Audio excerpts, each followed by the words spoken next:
Abra comigo Romanos capítulo 5 e versículo 20. Romanos capítulo 5, versículo 20. Eu vou ler um texto um pouquinho extenso, mas é necessário. Que diz assim, Romanos 5, versículo 20.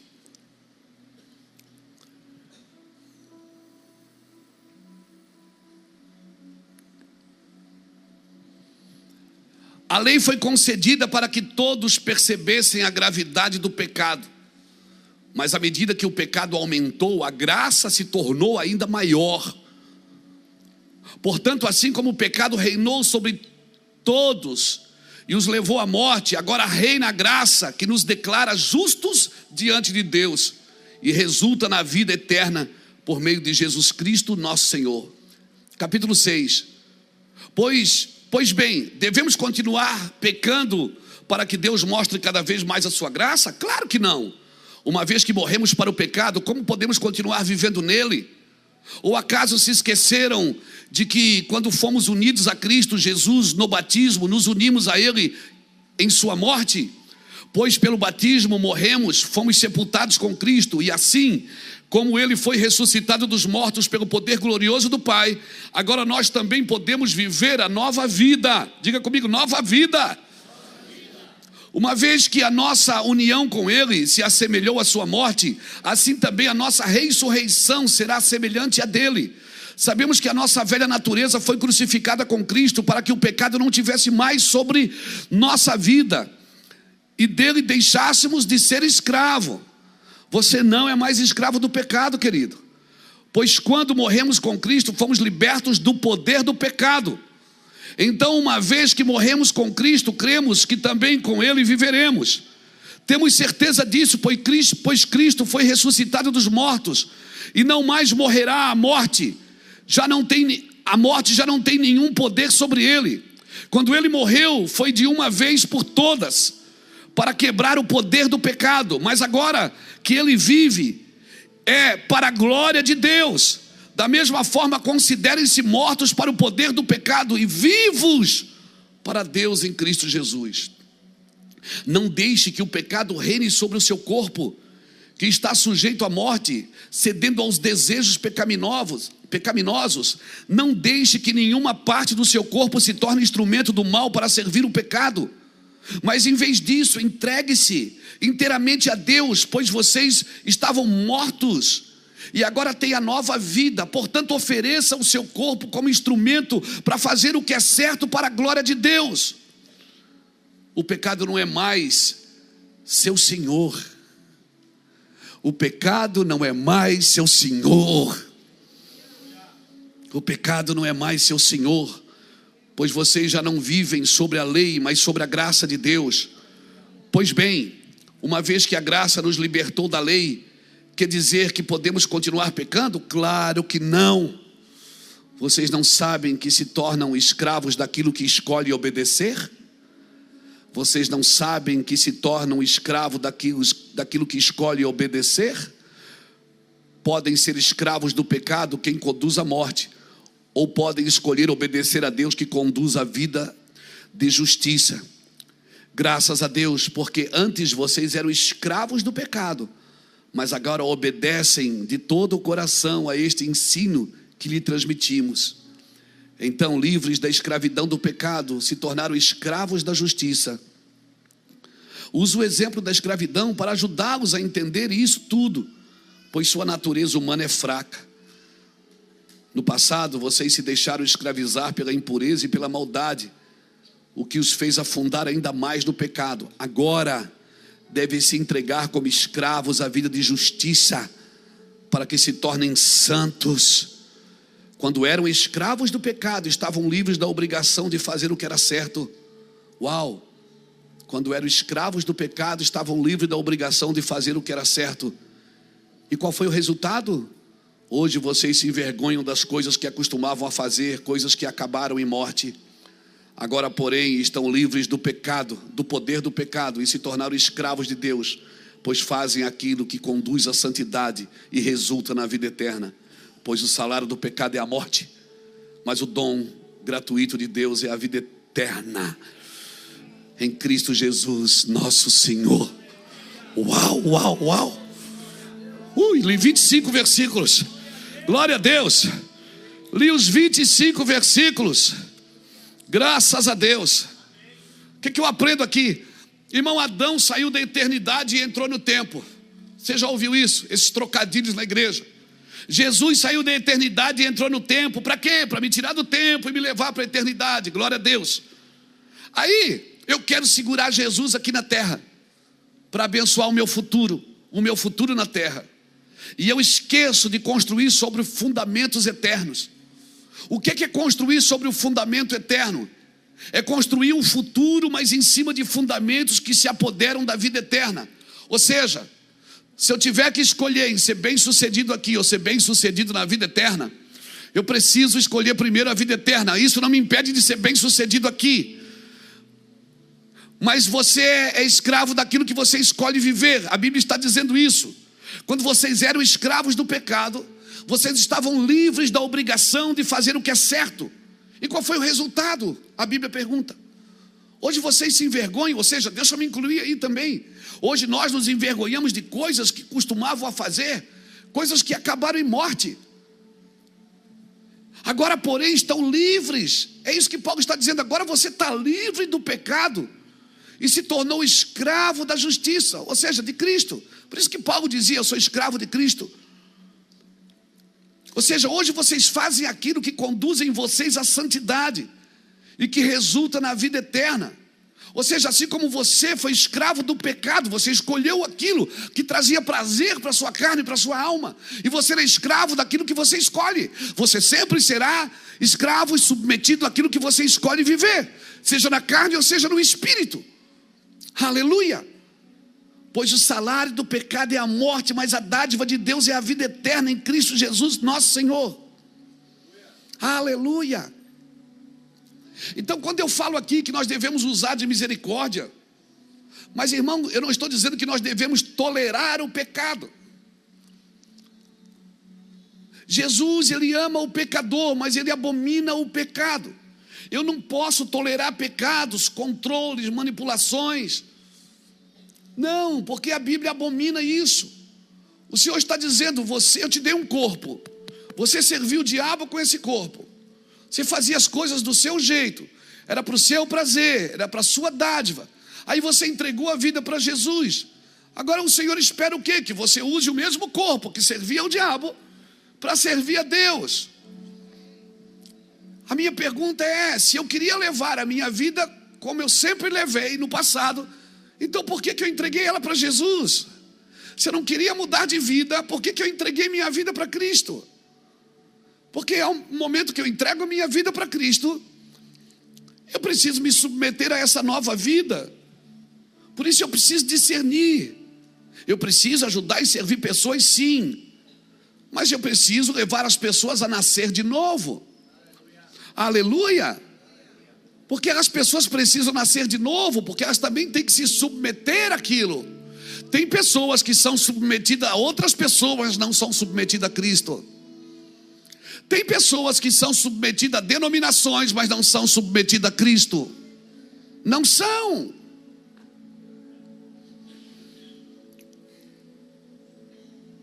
Então eu preciso entender isso. Paulo está dizendo, no verso 19, ele diz o quê? A sua natureza humana é fraca. Ele está dizendo: a sua natureza humana é fraca. No passado vocês se deixaram escravizar pela impureza e pela maldade, o que fez você se afundar ainda mais no pecado. Agora ele está dizendo: mas agora, a mesma forma, irmão, com a mesma intensidade que a gente passava noite na zoeira, hoje o cara não para orar 1 hora. Então não diga para mim se você não serve com a mesma intensidade a Deus que você servia a Satanás. Não diga para mim que você nasceu de novo. Porque quando você nasceu de novo, irmãos, o Senhor está criando um novo céu e uma nova terra para quem nasceu de novo.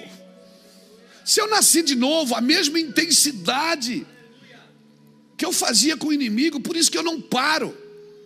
Não estou dizendo que eu sou modelo, não. Modelo é Cristo. Mas a mesma intensidade, eu vou fazer 58 anos, mas a mesma intensidade, irmãos, de buscar a Deus, de viajar, de pregar o Evangelho como se fosse a última noite, a última manhã, todos os dias. Sabe, às vezes eu vejo pessoas servindo a Deus com o que sobra do seu tempo, com o que sobra das suas finanças, com o que sobra da sua vida. Eu faço tudo primeiro, e se tiver tempo eu vou servir a Deus. E eu não estou falando de vir à igreja, estou falando de servir a Deus, porque tem gente que vem à igreja e não serve a Deus. Eu preciso entender isso, que intensidade eu sirvo a Deus. Paulo está dizendo, você usava o corpo para uma coisa, usava a mente para aquilo. Meu irmão, era pouca balada. A gente no passado ia para a zoeira, chegava em casa de manhã e ia para o trabalho, trabalhava o dia todo, eu não é, turbinado.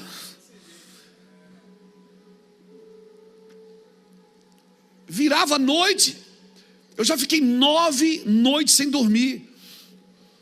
Você sabe o que é isso? Drogado. Aí eu aceito Jesus, Jesus muda a minha vida. Talvez seja por isso que aquele que muito perdoado, muito ama. Talvez seja por isso que o amor é mais intenso para aqueles que foram mais perdoados. Mas cara, eu sei o que Jesus fez na minha vida. Eu sei o que Jesus, da onde Jesus me tirou. Não tem dinheiro que pague, não tem vida que pague, não tem mangueira que suporte. Eu sei de onde, e como não vou trabalhar melhor para o meu Senhor? Como não vou dar o melhor de mim sempre, o melhor dos meus recursos, o melhor dos meus sonhos, os melhores da minha vida? Aleluia! Você está me entendendo, querido? Às vezes eu vejo os crentes Nutella, os crentes meia boca, sabe, que se ofende por qualquer coisa, se machuca por qualquer coisa. Não dá para falar nada. Tudo ofende, tudo machuca, tudo fere. Geração Nutella, irmão. Geração que está ofendida com Deus, porque Deus não supriu o que prometeu. Na realidade, às vezes nem foi Deus que prometeu, foi alguém que estava no púlpito. Porque o que Deus promete, Ele cumpre na sua vida, amém, irmão? Ele vai cumprir na sua vida, Deus vai fazer do jeito, amém? Ah, mas eu recebi uma profecia, mas não se cumpriu. Mas tem profecias que são condicionadas. Se tu fizeres isso, tu recebe aquilo. Se o meu povo que se chama pelo meu nome se humilhar e orar e guardar a sua face, buscar o meu nome e se converter dos seus maus caminhos, então eu ouvirei do céu e sararei a sua terra. Há uma condição para a profecia que nós recebemos. Ah, mas alguém falou e não se cumpriu. Não se cumpriu, porque tem coisas que são condicionadas. A minha obediência, a minha rotina de obediência, a minha vida de obediência. Irmãos, Deus conta com você, querido. Aleluia, seja intenso. Aleluia, seja intenso. Aleluia. Aleluia. Oh meu Deus. Uma vez que a graça nos libertou da lei, quer dizer que nós podemos ou devemos continuar pecando? Claro que não. Paulo diz, claro que não. A graça não é um tapete para a gente esconder sujeira embaixo. A graça é uma oportunidade para recomeçar, se for preciso, sempre. Mas, querido, vocês se tornaram escravos daquilo que vocês obedecem. Nós nos tornamos escravos daquilo que obedecemos. E Paulo deixa claro, ele diz, eu estou usando a figura de escravo para vocês entenderem o que eu quero dizer. Ele está usando a figura de escravo porque escravo não tinha vontade própria. Você está me entendendo? É, mas Deus me deu um livre-arbítrio. Irmão, eu vou falar segundo está escrito Luiz Hermínio, capítulo 1. Depois que você aceita Jesus, irmão, e você vive uma vida intensa com Cristo, irmão, abre mão do livre-arbítrio. acorda de manhã e diz: o que é que o Senhor quer de mim? O que é que o Senhor quer que eu faça? Porque se a chave ainda está na tua mão, se você é que decide se Deus vai ou não vai, se Deus vem ou não vem, se Deus faz ou não faz. Às vezes a gente acha que é a gente que controla o coração de Deus. Às vezes a gente até determina, não é? Eu determino. E Deus fica olhando: oh, que bonitinho, Ele determina. Nós precisamos entender que nós somos escravos da vontade de Deus, irmãos. E se nós quiséssemos viver a nossa vida do nosso jeito, então por que a gente não entregou ela para Jesus? Porque o dia que você foi publicamente, levantou as mãos e disse: eu quero aceitar Jesus, você está dizendo: eu não vou mais cuidar de mim, eu não vou mais ser o meu dono. Ou seja, eu vou cuidar de mim, mas eu não vou mais ser o meu dono. Quem vai ser o meu dono agora é Cristo. Eu vou ser escravo de Cristo. Amém? Eu sou da orelha furada, que vai furar minha orelha e ponto final. Eu agora vou viver na sua vontade. Aleluia, aleluia, aleluia. Tem gente que para na minha frente e diz: pastor, o senhor não acha que é assim, assim, assim? Eu digo: acho. Então por que você não faz? Eu digo: porque eu não faço o que eu acho, eu faço o que Deus mandou eu fazer, e ponto final. Tem coisas que eu não faço, eu acho, mas eu não faço.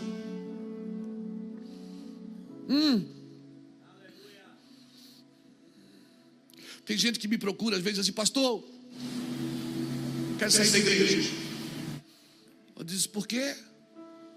Porque eu não concordo com as coisas aqui. Eu digo: eu também não concordo. Leva eu junto, para onde você vai? Mas o senhor é o pastor. Eu digo: não, quer dizer que eu tenho que te aturar. Você não pode me aturar.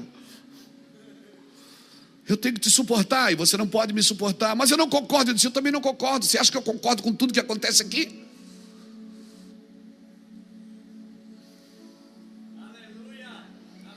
Você concorda com tudo que acontece na sua vida? Você concorda com tudo que acontece na sua casa? Você concorda com tudo que acontece no seu emprego? No seu trabalho? Você concorda com tudo? Claro que não.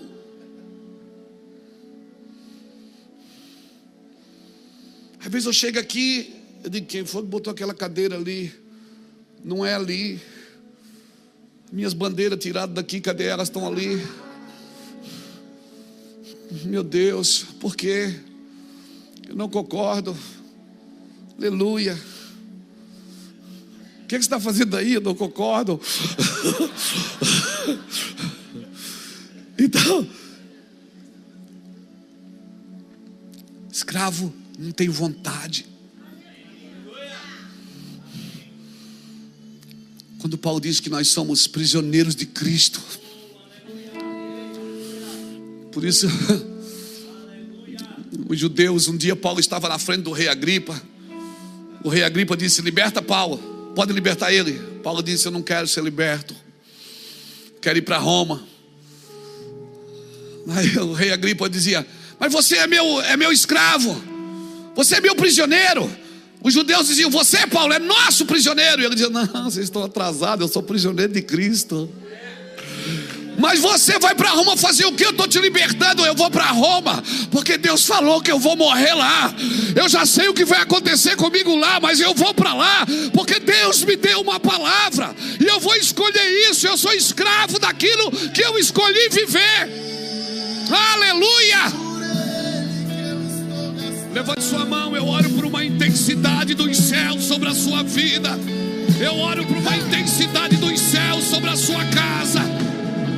Ei, eu oro que toda essa depressão que tem tomado a sua alma, eu oro para que essa depressão que tem tomado a sua alma caia por terra, em nome de Jesus. Em nome de Jesus. Eu oro por uma intensidade no seu espírito. Aleluia. Eu vou te falar uma coisa. Me entenda no seu espírito. Você não precisa acordar às 5 horas da manhã para tomar banho gelado para se sentir alguém. Você precisa buscar Deus 5 horas da manhã. Você precisa ligar o som 5 horas da manhã, se prostrar de joelhos, pegar a sua Bíblia, e Ele vai jogar um balde de água fria assim em você, e vai dizer: eu vou te erguer, Luiz. Eu vou te erguer, João. Eu vou te erguer. Essa depressão espiritual, essa depressão que está na sua alma, essa igreja almática, irmãos. Essa igreja almática, depressiva.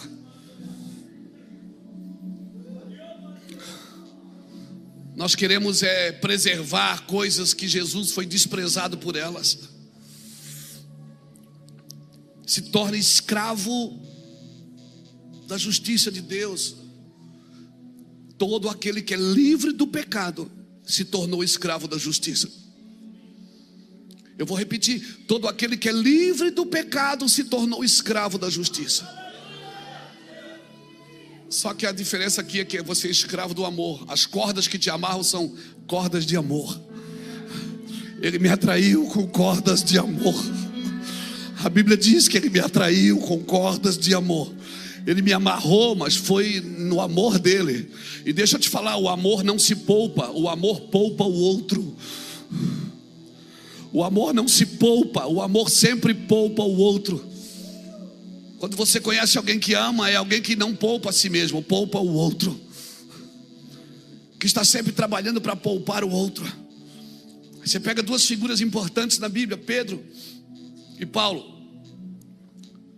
Pedro se comportava de uma forma com os circuncidados e de outra forma com os que não eram da circuncisão. Pedro estava se comportando de um jeito com um grupo e de um jeito com outro grupo. Aí você pega Paulo, que prega contra a circuncisão, mas aí vai lá e circuncida Timóteo em Jerusalém. Tá, qual é a diferença? É que Pedro estava poupando a si mesmo, Paulo estava poupando o evangelho, estava poupando a Timóteo. Então entenda que quando o amor, se você é escravo do amor, você não poupa a si mesmo, você está sempre poupando o outro. E o evangelho é isso, irmãos. Tem gente que acha que está descansando em Deus. Não, eu estou descansando em Deus. Não, você está morno. Isso é mornidão, não é descanso em Deus. Porque você pode descansar em Deus aguardando, esperando e servindo. Nós não podemos confundir mornidão. Mornidão, está certo, existe essa palavra, né? Mornidão com maturidade. Maturidade é o frio que está esquentando. Quando ele esquenta, ele vira maduro. Agora, mornidão é o quente que está esfriando. O morno não é o frio que esquenta, é o quente que esfria. Não se trata de ser pentecostal ou não, irmãos. Se trata de ser intenso. Não, mas eu sou assim, que eu sou batista, eu sou presbiteriano. Não, irmão, não é isso. Sou da reforma, não sou, que coisa arada. Tem prateleira para todo mundo hoje. Mas eu estou falando de você ser intenso, de você crer. Eu creio, por isso que eu falo. Você crê, você vive. Aqueles caras da fogueira, você vai em Roma, você chora lá dentro do Coliseu, porque você lembra daqueles filmes que você assiste. O cara sendo queimado vivo, os filhos sendo queimados vivos. O cara diz: nega Jesus. E ele vê os filhos queimando vivo. E ele disse: eu não posso negar Cristo. Cara, às vezes eu vejo pastores brigando porque alguém tomou seu lugar no estacionamento. Às vezes eu vejo, cara, se você não está disposto a morrer por Cristo, não me diga que você está disposto a morrer por outra coisa. Está disposto a morrer pelo Flamengo, pelo Vasco? Está disposto a morrer pelo seu time? Está disposto a morrer? Não, se você não está disposto a morrer por Jesus, irmãos, a aliança com Cristo que você tem define todas as outras alianças. Então, na realidade, eu quero garantias em uma vida que Deus trabalha para me perder. Deus quer que eu perca. Deus trabalha para eu perder essa vida. E eu quero garantias nela. E Deus está dizendo: perde ela. E eu digo: me dá garantias nela. E o Senhor diz: perde ela. Irmãos, quando a Bíblia diz que eu tenho que separar o precioso do vil é tudo que ocupa o lugar do precioso, mesmo que não seja pecado. Se está ocupando o lugar do precioso na minha vida, é vil. Mas não é pecado, mas pode estar ocupando o lugar daquilo que é precioso. Então não deixe que o pecado reine sobre o seu corpo, cedendo a desejos pecaminosos. Não deixe que nenhuma parte do seu corpo se torne instrumento do mal para servir o pecado. Mas em vez disso, entregue-se inteiramente a Deus. Paulo vem pedindo várias vezes aqui: ofereça seu corpo como instrumento para fazer o que é certo para a glória de Deus. O pecado não é mais o seu senhor. Você tem coragem de levantar a mão e dizer: o pecado não é mais o meu senhor? Vamos repetir: o pecado não é mais o meu senhor. O pecado não é mais o meu senhor. Eu sou prisioneiro de Cristo. Eu sou prisioneiro de Cristo. O pecado não é mais o meu senhor.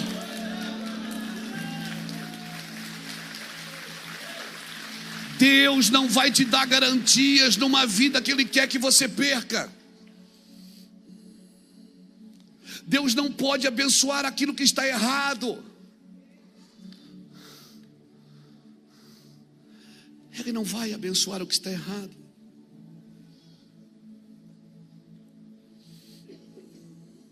Não vai. Mas o homem é tão bom, mas está errado. Porque o que me sara não é a bondade, é a verdade. O que me transforma em um homem de Deus, uma mulher de Deus, é a verdade, não é a minha bondade. Mas Ele é tão bom, mas é verdadeiro.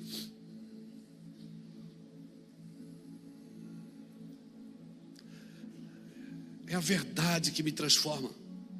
O pecado não é mais o meu senhor. Pois vocês já não vivem mais sobre a lei do pecado, mas sobre a graça de Deus. E uma vez que morremos para o pecado, como podemos continuar vivendo nele? Se já morremos com Cristo, temos que ressuscitar com Cristo. Quando fomos unidos a Cristo Jesus no batismo, nos unimos a Ele na sua morte. Pois pelo batismo morremos e fomos sepultados com Cristo. E assim com Ele também ressuscitamos dos mortos pelo poder glorioso do Pai. Agora nós podemos viver essa nova vida, irmãos, dizendo para o nosso corpo o que ele tem que fazer, dizendo para a nossa mente o que ela tem que pensar. E quando eu desviar a minha mente, eu posso trazê-la de volta. Eu posso orar e dizer: Deus, limpa a minha mente. Eu não sou esse homem, eu não posso pensar isso, porque eu não sou mais esse homem. Porque se o diabo tentar você e você permitir, você vai alimentar a sua mente. E se você não for, irmão, confissão é uma questão de rapidez, arrependimento é uma questão de rapidez. Eu tenho que ser rápido nisso, porque senão, se eu não confesso o que está na minha mente, não, mas eu não pratiquei, mas ela vive na minha mente todo dia, toda hora, todo dia, toda hora, todo dia, toda hora. O que é que eu faço? Você confessa: Senhor, minha mente, mas ela quer isso, mas eu digo para minha alma: quieta-te dentro de mim, porque tu ainda o louvarás.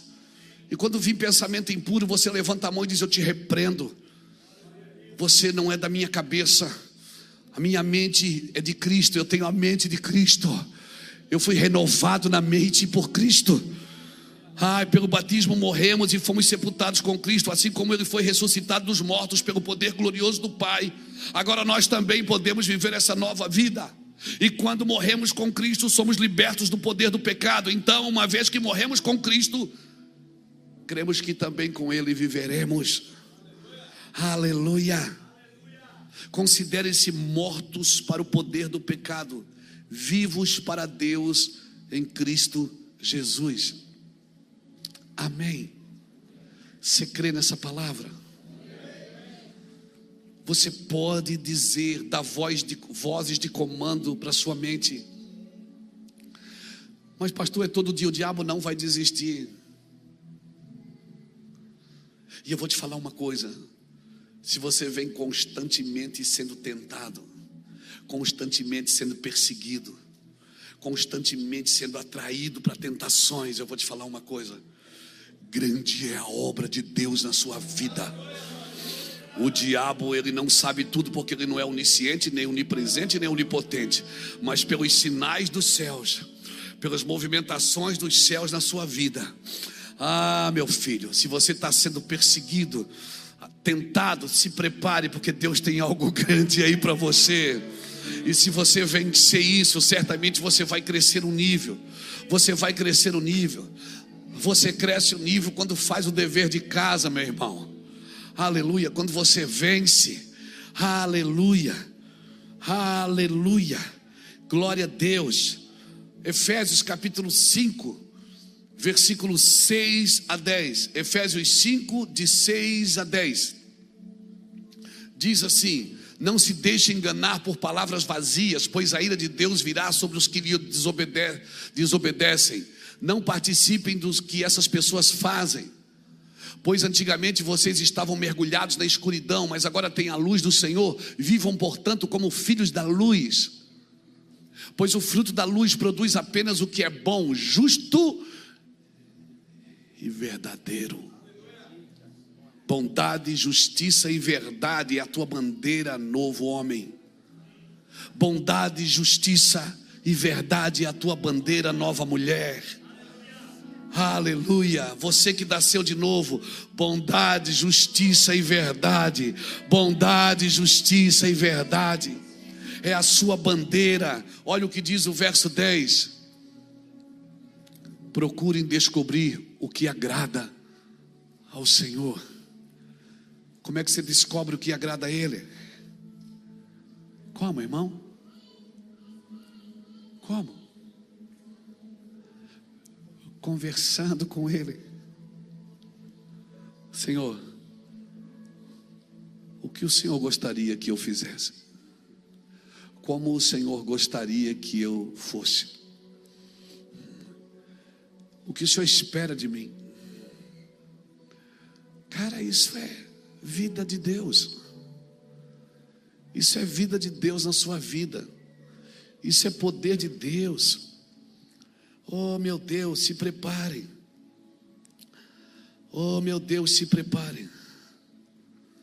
A terra estava desordenada, vazia, vivendo em trevas. A terra era sem forma e vazia, estava desordenada e vazia. A desordem, a operação das trevas. A desordem e a operação das trevas produz um vazio em qualquer lugar, em qualquer pessoa. E tudo que está desordenado, quando vem a luz, traz ordem. Por isso que Jesus disse: eu sou a luz do mundo. Ele disse depois: enquanto eu estiver no mundo, eu sou a luz do mundo. Mas depois, quando ele estava para partir, ele disse: vós sois a luz do mundo. Não se esconde uma lâmpada debaixo de uma vasilha, se coloca no alto para que ilumine todos os que estão na casa. Tudo que está desordenado, quando vem a luz, vai para a ordem. E se preparem, a luz está aumentando nessa nação. Você vai ver muita gente em desordem hoje, em desordem espiritual, em desordem emocional, em desordem física, econômica, ministerial, familiar. O que é que falta nessas casas, irmãos? O que é que falta nesses lugares? Falta luz, falta clareza, falta Cristo. Então eu ouso dizer que o arrependimento que precisamos hoje é porque estamos vivendo em desordem. Não é um arrependimento somente pelo pecado que cometemos, mas é pela desordem que vivemos. Porque muitas vezes não estamos cometendo pecados capitais, como diz assim, mas estamos vivendo em desordem. Desordem emocional, desordem financeira, desordem familiar, desordem relacional. Nós precisamos entender que desordem é tudo que não é Cristo, porque Cristo é luz, Cristo é ordem, e tudo que vive em desordem vive sem Cristo. Nosso arrependimento tem que ser pelo pecado, mas também pelo vazio que temos de Cristo. Paulo, que matava cristão, irmãos, achando que estava vivendo e fazendo a ordem de Deus. No caminho de Damasco, os céus se abrem e a luz vem. E a luz brilha sobre Saulo de Tarso. E a luz mostra para ele que ele estava em desordem. E o pior, não é estar em desordem, é achar que está em ordem. O pior não é estar em desordem, é achar que está bem. E esse é o pecado da igreja dos nossos dias. Laodiceia pensa que é rica, pensa que não lhe falta nada, mas o Senhor diz: você não sabe. Ou seja, você está noiada, você está em desordem, você não sabe que você é miserável, pobre, cega e nua. Você acha que é uma coisa porque você tem um templo bonito, você tem pregadores famosos, você tem pessoas bem vestidas, você tem bons dízimos e ofertas, e você acha que é rica. Você está em desordem. Mas eu aconselho, porque Deus não deixa ninguém em desordem. Ele diz: eu te aconselho. Meu Deus, eu te aconselho que de mim tu compre ouro puro, para que você seja rica. Compre colírio para você ver o que realmente é vida. E você compre vestes brancas para tampar a vergonha da sua nudez. Se arrependa de tudo que você vive e faz que não é Cristo na sua vida. Porque tudo que construímos sobre o orgulho não tem Cristo. Isso vai precisar ser removido. Amém? Deus está aprontando algo para assumir aquilo que está sendo removido. Se prepare. Se prepare vocês. Independente do lugar que você vive e aonde você trabalha, Deus está prestes a remover muitas coisas. Tem muitas coisas que já acabaram. Martin Scott, um profeta escocês, ele diz uma coisa: que Deus dá as coisas por terminadas antes delas serem removidas. Tem coisas que para Deus já terminou, Ele só não removeu. Ele terminou com Saul, só removeu 40 anos depois, mas Ele já terminou com ele. Tem coisas nessa nação que já terminaram, só Deus não removeu. Se preparem, porque você vai assumir o lugar daquilo que está sendo removido. Ei, se preparem, eu estou falando, levante a sua mão e receba isso, porque isso é profético. Não é chavões, não é Deus vai te dar vitória, não, é se preparem. Se preparem para assumir esses lugares que vão ficar vazios por causa das remoções que Deus irá fazer. Deus irá fazer. Deus está aprontando algo para assumir o que está sendo removido. Então por que Deus não remove? Porque primeiro Ele tem que aprontar. Como assim? Se você demora para aprontar, Deus também demora para remover. Deus não mandou o dilúvio enquanto a arca não estava pronta. Os filhos de Eli não morreram antes de Samuel estar pronto. Saul não morreu até que Davi estivesse pronto. Deus está aprontando algo para assumir o que Ele está removendo. Ele não removerá até que tenha preparado o novo para assumir o removido. Então, o que é que eu faço? Nós terminamos aqui. Domingo que vem eu termino. Então não fixe os seus olhos naquilo que está caindo, mas fixe os seus olhos naquilo que Deus está construindo.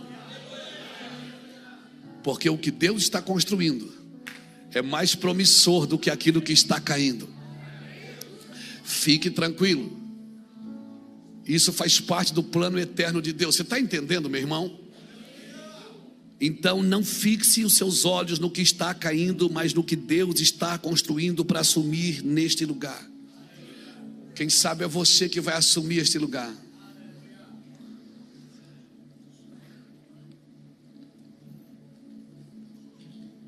Eu me lembro quando Deus começou a nos preparar, eu e Iraci, em 1998, para assumir um lugar nessa cidade, de coisas que Deus estava removendo.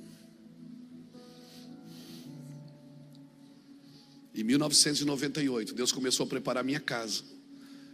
E foi essa palavra que Ele disse: eu vou remover algumas coisas, se preparem para assumir os lugares que vão ficar vazios por causa das minhas remoções.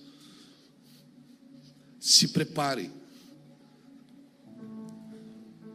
Tem coisa que você está... O senhor está dizendo que Deus vai ter que matar alguém para me levantar? Não estou dizendo isso.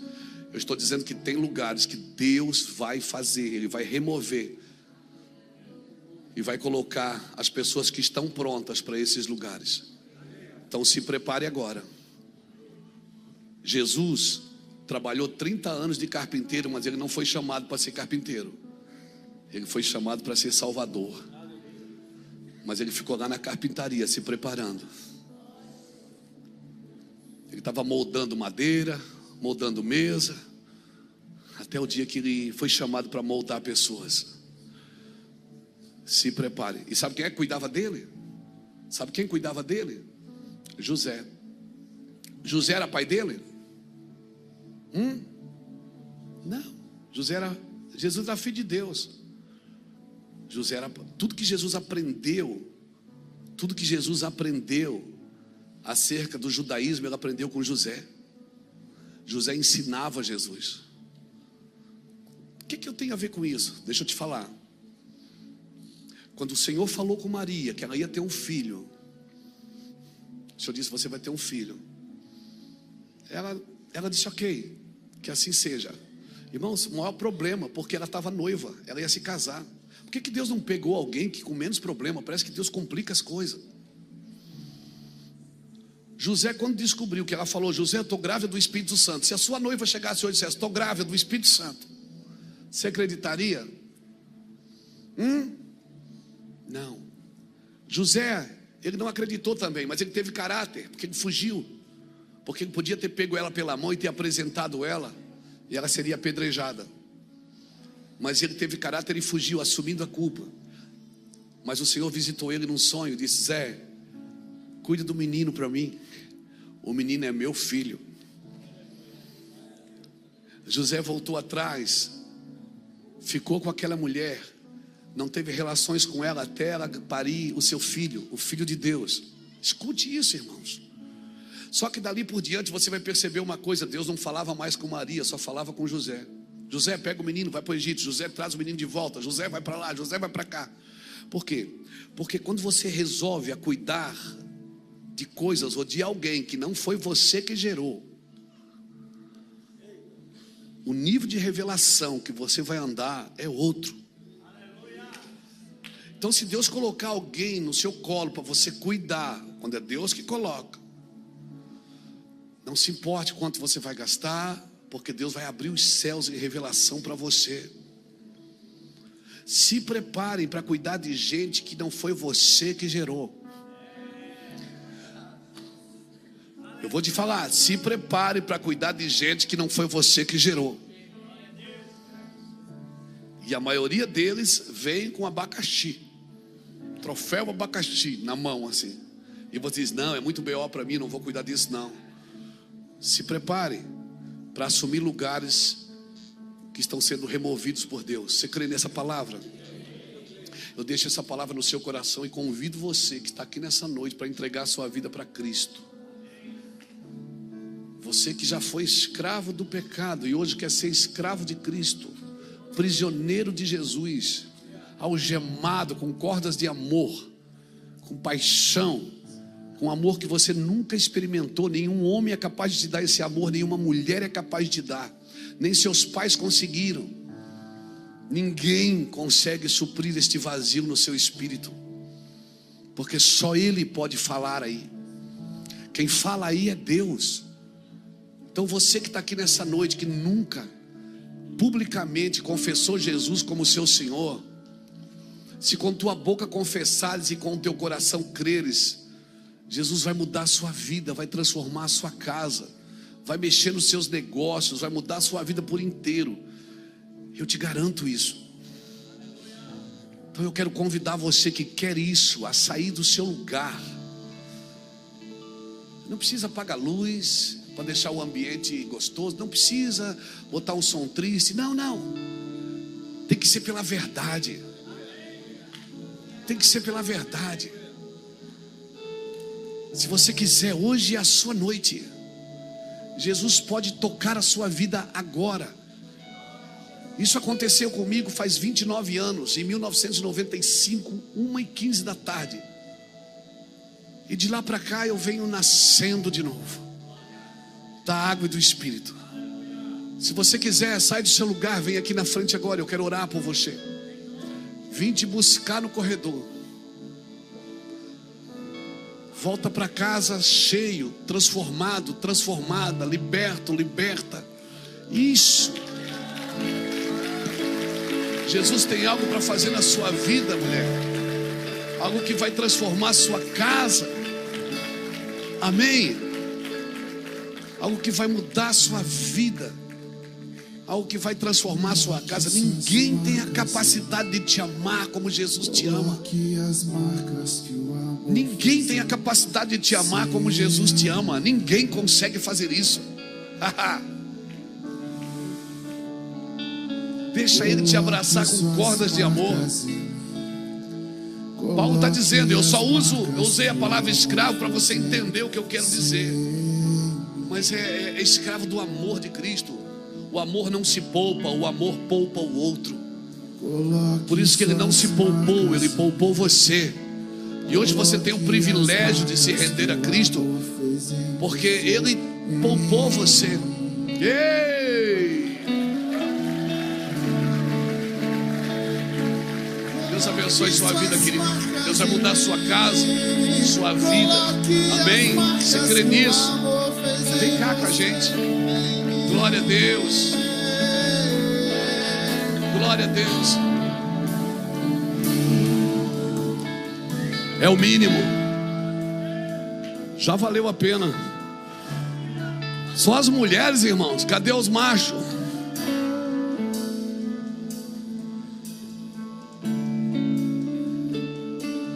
Cadê os homens? Aleluia.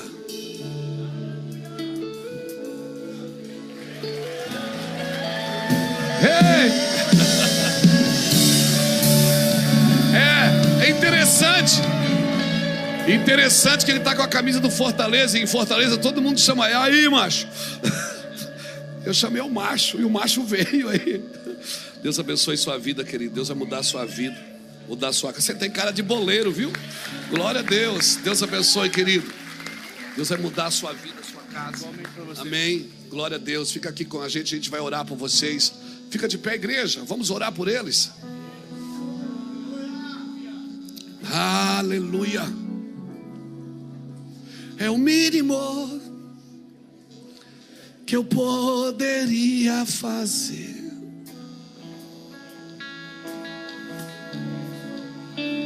É o mínimo.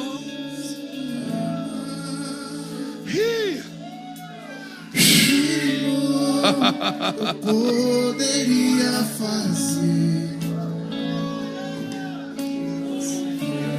Estende a mão para cá. Pai, nós oramos por essas pessoas que estão confessando o Teu nome hoje.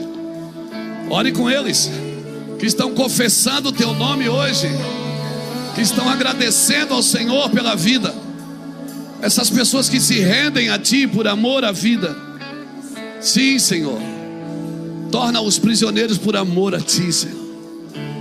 Prisioneiros do amor de Cristo Jesus.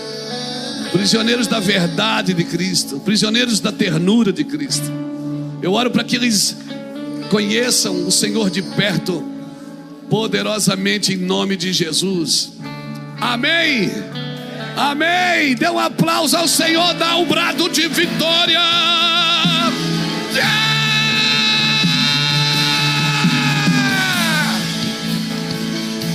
É o mínimo. É o mínimo. Leva eles ali, Marlene. Pastora, leva elas ali, para elas ganhar um presente ali e levar para casa. Amém? Então, você é escravo daquilo que você escolhe viver. Você é servo das suas escolhas. Então, entendendo isso, sai do seu lugar, vem aqui para frente, vamos terminar juntos aqui orando, para que o Senhor nos ensine a escolher a coisa certa sempre.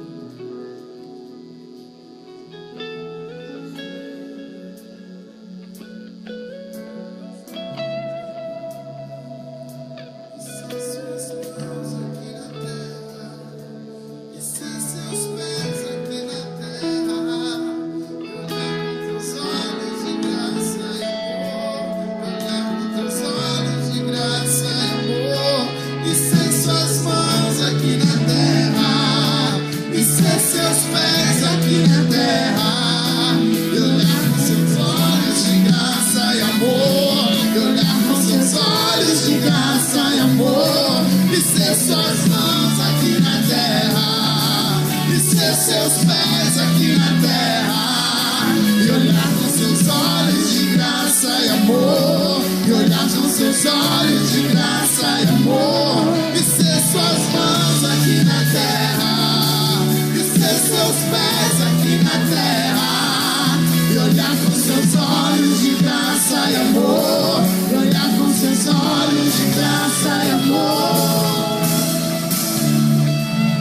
Aleluia. Aleluia. O salário do pecado é a morte, mas o dom gratuito de Deus é a vida eterna. Baixo dessa palavra, irmãos, eu quero abençoar a tua vida e declarar: seja intenso, irmãos. Nós declaramos isso. Seja intenso. Seja intenso como você é numa academia, como você é na sua vida profissional, como você é naquilo que você decidiu fazer.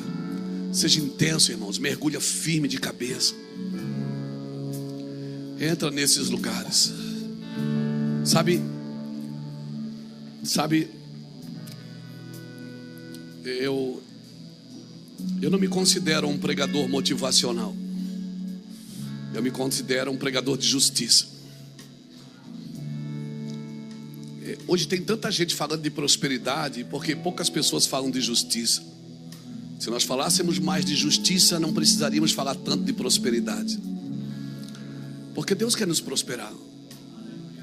Agora, prosperidade não é ter de tudo, é desfrutar de tudo que se tem. Porque se eu não puder desfrutar, do que adianta ter? Ter para quê? Se eu não puder servir, ter para quê?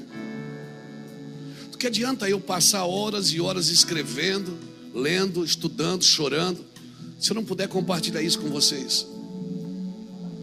Do que adianta? Se eu não puder ir em outras nações, em outras cidades, em outros púlpitos, pregar essa palavra, do que adianta? Deus vai criar as ferramentas que você precisa, querido, para andar nos lugares que Deus tem para você. Mas use o seu corpo como ferramenta, como instrumento. Ele disse: use o seu corpo como um instrumento de bondade, de justiça e de verdade. Use o seu instrumento, use aquilo que Deus te deu de melhor, o seu corpo, a sua vida. Essa é a sua vida, você não vai ter outra aqui na terra. Essa é a sua vida. E nós vamos envelhecendo, não é? Nossa carne vai sentindo, nosso corpo vai sentindo, porque cada vez mais vai ficando menos de você com você. Mas Paulo diz uma coisa em 2 Coríntios capítulo 4, versículo 12 em diante. Ele diz: ainda que o homem exterior se desgaste, o homem interior se renova a cada dia. Então você pode ir se desgastando, e não adianta, que fora a gente, pode esticar para onde você quiser, mas uma hora vai acabar. Mas o homem interior, ele tem que se renovar. Então o que acontece fora de você tem que deixar você melhor por dentro. A estrada estreita tem que te expandir por dentro. A porta estreita tem que te expandir por dentro. Porque o que vale para Deus é as intenções daquilo que você faz, não a sua ação daquilo que você faz. Então a minha oração é que nessa noite aqui Deus mostre isso para você. Sabe, se você está crescendo por dentro, querido, a carne, ela vai acabar. A carne vai virar pó. O que é pó vai voltar a pó, mas o que é de Deus vai voltar para Deus. Então preserve aquilo que é de Deus com a mesma intensidade com aquilo que você preserva aquilo que é do pó. Preserve aquilo que é de Deus da mesma intensidade que você preserva aquilo que é do pó. Porque um dia essa carcaça aí vai para o pó, o vasilhame vai voltar para a terra, porque o que é da terra volta para a terra, mas o que é de Deus volta para Deus, irmãos. Essa consciência que eu preciso ter para servir a Deus, para fazer negócio, para qualquer coisa na minha vida. Eu não tenho vida secular. As pessoas perguntam se é pastor, sou. E na vida secular você faz o quê? Não existe vida secular para quem serve a Deus. Tudo é espiritual para quem é espiritual. Ou seja, um negócio que você está fazendo, aquilo tem conotações espirituais, irmãos. Esse dualismo grego que separou a matéria do espírito, que diz que você é matéria e é espírito. Não, você é espírito. A tricotomia existe sim, espírito, alma e corpo, mas você é espírito que tem uma alma e habita em um corpo. Mas você não tem vida secular, querido. Você não põe uma roupa de domingo, uma roupa espiritual para ir no culto. Não, você é um homem espiritual em qualquer ambiente que você se encontra. Amém, querido? Você é um ser espiritual em qualquer área da sua vida. Porque se você se comportar como um homem espiritual, uma mulher espiritual, as coisas serão discernidas na sua vida espiritualmente. Você vai ter respostas para aquilo que não tem resposta. Você vai saber lidar, inclusive com a vida dos outros que vivem na carne. Amém, querido? Essa é a minha oração, para que você entre nesse lugar e os olhos se abram. Seus olhos se abram. Amanhã vai ser um dia diferente. Amanhã eu quero declarar, quando você estiver fechando o negócio, conversando com a caneta na mão, decisões que você tem que tomar, eu oro para que o Espírito de Deus tome você e você se mova espiritualmente. Amém, irmãos? Amém? Não seja espiritual só quando o crente está, quando o pastor está, não. Jesus era espiritual até com o diabo. Pai, em nome do Senhor Jesus Cristo, nós oramos para que o Senhor abençoe essa geração com discernimento, Senhor. Traga para nós discernimento, Senhor. Amarra-nos com cordas de amor em Ti. Não nos permita fugir de Ti, Senhor. Não nos permita fugir de Ti. Amarra-nos com cordas de amor em Ti. Amarra-nos para Ti com cordas de amor, Jesus. Ei, Jesus, atraia-nos com o Teu coração, Senhor. Ei, Jesus, aleluia. Eu oro para que você seja empoderado por Jesus nessa semana. Amém. Levante as suas mãos e aplauda ao Senhor. Que Jesus te abençoe e te guarde. Que o Senhor levante os seus olhos sobre ti e tenha misericórdia de nós. Que o Senhor sobre nós levante o seu rosto e nos dê a paz que excede a todo o entendimento. Amém. Vai na paz.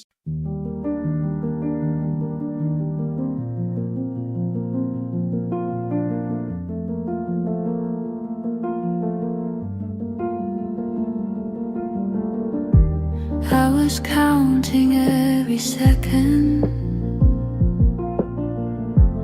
like the clock was chasing me. Every thought was leaning forward, never letting stillness be. Then I felt the silence bend, found a space I missed back then. I breathe between moments, not before, not after all. In the pause when nothing's chosen, I don't rise, I don't fall. Life is wider when I notice what I miss when I run. I breathe between moments, and the moment becomes one.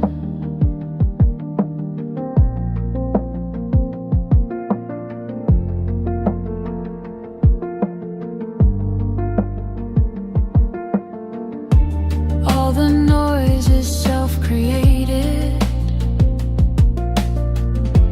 every rush I didn't need. Now I let the edges soften, let the world move at my speed.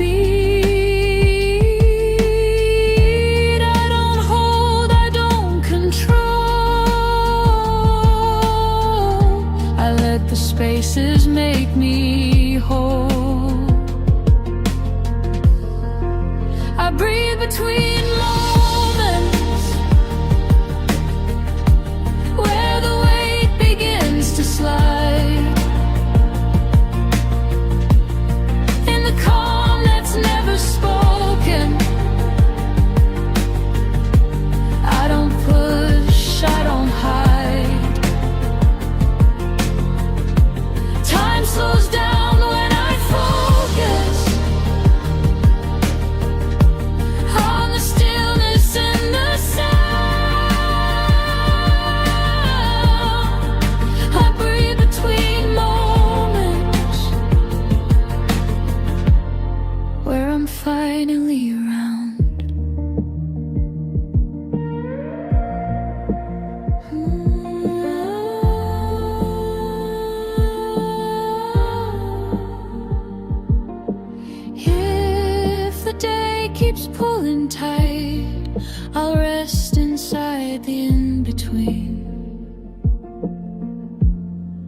That's where I stay tonight.